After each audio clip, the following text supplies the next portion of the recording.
My audience is a predominantly college audience. A reading from the book of Deuteronomy. Moses spoke to the people, saying, "Fear the Lord your God, and keep throughout the days of your lives all his statutes and commandments which I enjoin on you, and thus have long life. Hear then, Israel, and be careful to observe them, that you may grow and prosper all the more, in keeping with the promise of the Lord, the God of your fathers, to give you a land flowing with milk and honey. Hear, O Israel, the Lord is our God, the Lord alone. Therefore, you shall love the Lord your God with all your heart, with all your soul, and with all your strength. Take to heart these words which I enjoin on you today." The word of the Lord.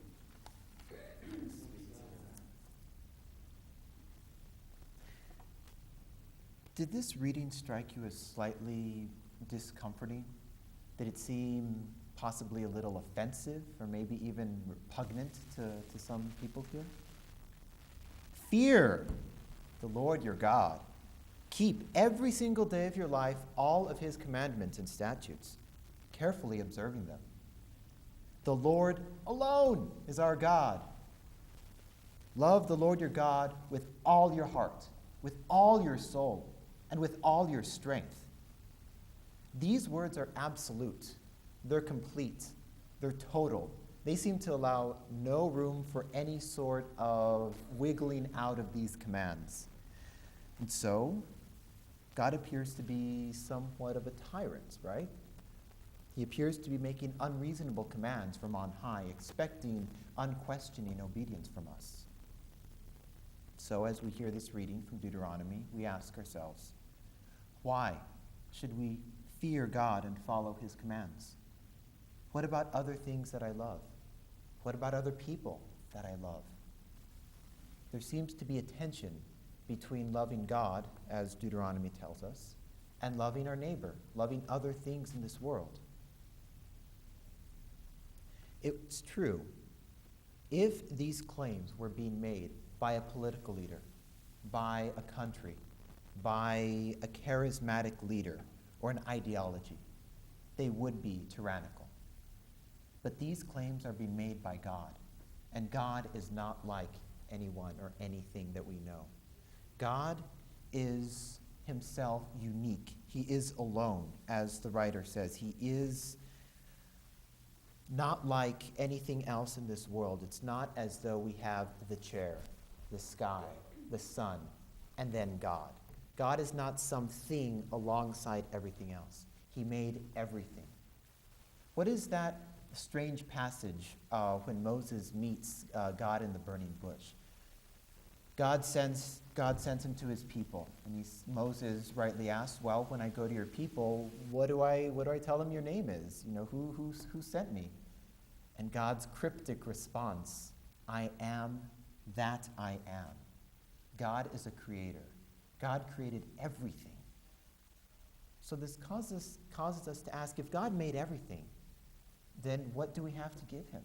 If everything belongs to God, what do we have left to offer back? Everything. Everything. We offer everything back to God. Loving the creation is loving the Creator. If we want to love God, we must love the works of his hands. Now let's think about this. We're part of creation, right? God made us too. So, he made you. Think of your past, your present, and your future. Think of all the questions that you faced in your life. Think of all the times where you struggled with a dilemma, where you've grown in knowledge. God knew that. God knows you better than you know yourself. And God knows what we need the most. He knows what our heart, what our soul, what our strength need. And this is the beginning of true freedom. This is authentic happiness. God. God made us to live in heaven forever with him. Yes, There are lots of difficulties that we have. There are many, many moral questions, and we struggle to understand them, especially when they become relevant or pertinent to our lives. But this is a good place to begin, recognizing that God is friendly to us. He is a creator. He is not a tyrant. He is not hostile. God knows the depths of ourselves, depths that we can barely touch. Truly, our hearts are restless until they rest in you, O Lord.